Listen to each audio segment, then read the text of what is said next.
அனைவருக்கும் வணக்கம். இந்த வீடியோ பதிவில் ஒருவர் எவ்வளவு பெரிய நல்லவராகவும் வல்லவராகவும் இருந்தாலும் நான் என்ற கர்வமும் ஆணவமும் வந்துவிட்டால் அது அவர்களின் புகழை கெடுத்து அவர்களை அழிவு பாதைக்கு கொண்டு சென்றுவிடும்.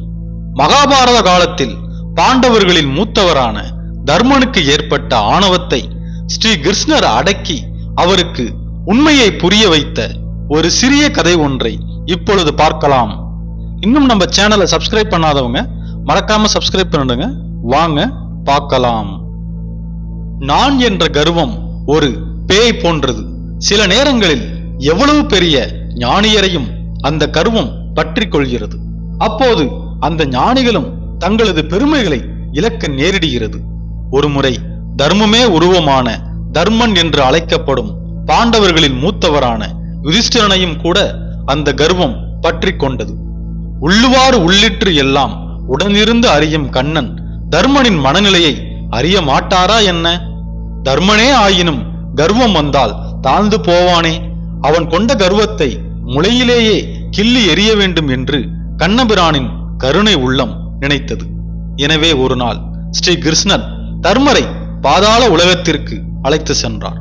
ஸ்ரீ விஷ்ணு பகவான் தனது வாமன அவதாரத்தில் உலகத்தை அளந்தபோது 3வது அடிக்கு இடமாக தனது தலையையே தந்தவன்தான் மாவலி. அவனை இறைவன் பாதாளத்திற்கு அழுத்தி அங்கு அவனை அரசனாக்கினார். அந்த பாதாள லோகத்திற்கு வந்த கிருஷ்ணன் தர்மரை முதலில் ஒரு சிறு வீட்டு வாசலில் முன்பு நிற்க வைத்தான். அங்கு தாகத்திற்கு தண்ணீர் கேட்டான். அந்த வீட்டிலிருந்து வந்த வீட்டுக்கரசியோ 2 பொற்கலங்களில் தண்ணீர் கொடுத்தாள். கிருஷ்ணரும் தர்மரும் அந்த நீரை பருகிவிட்டு பொற்கலயங்களை அவளிடம் தந்தார்கள். அவற்றை வாங்கிய அந்த வீட்டுக்கரசி தூரமாக வீசி எறிந்து விட்டாள்.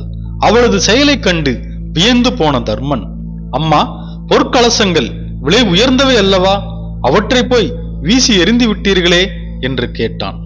அதற்கு அந்த பெண்மணி, எங்கள் மாவலி அரசன் ஆட்சியில் வாழும் நாங்கள் ஒரு முறை பயன்படுத்தியது பொற்கலயமாயினும் மீண்டும் பயன்படுத்த மாட்டோம், வீசி எரியத்தான் செய்வோம் என்றாள். அவள் கூறியதை கேட்டு மிகவும் ஆச்சரியமடைந்த தர்மர், எவ்வளவு செல்வ செழிப்பு இருந்தால் இப்படியெல்லாம் நடக்கும் என்று எண்ணிக்கொண்டே கிருஷ்ணரை பின்தொடர்ந்தான். பிறகு சிறிது நேரத்தில் மாவலி மன்னனிடம் தர்மனை அழைத்து சென்றார் கண்ணன். பிறகு கிருஷ்ணர் மாவலியிடம், மாவலி மன்னா, இந்த பாதாள நாட்டில் நீ பெரும் கொடைவள்ளல்.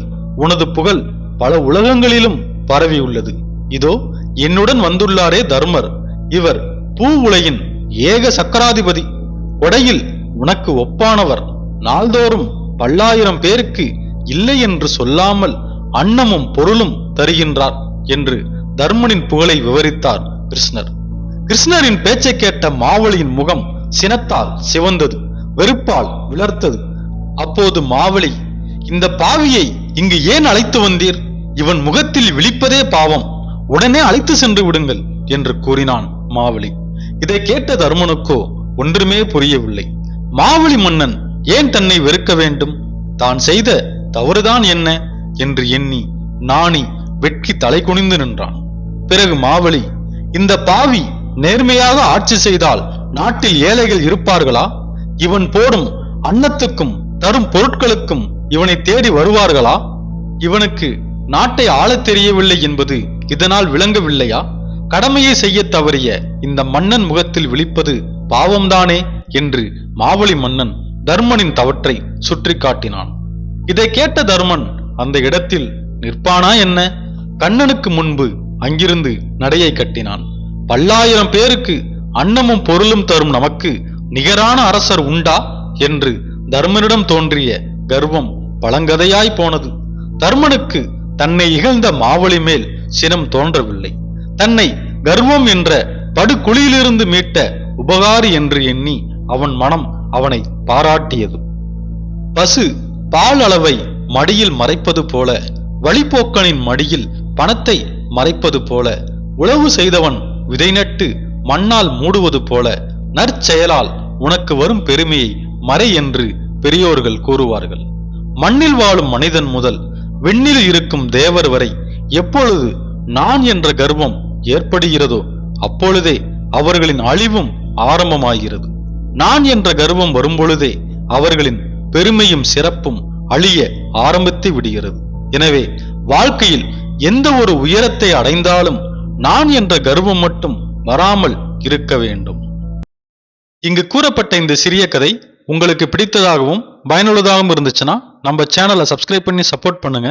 இந்த பதிவை பற்றிய உங்களது மேலான கருத்துக்களை கமெண்டில் தெரிவியுங்கள் மற்றும் உங்கள் நண்பர்களுக்கு ஷேர் செய்யுங்கள்.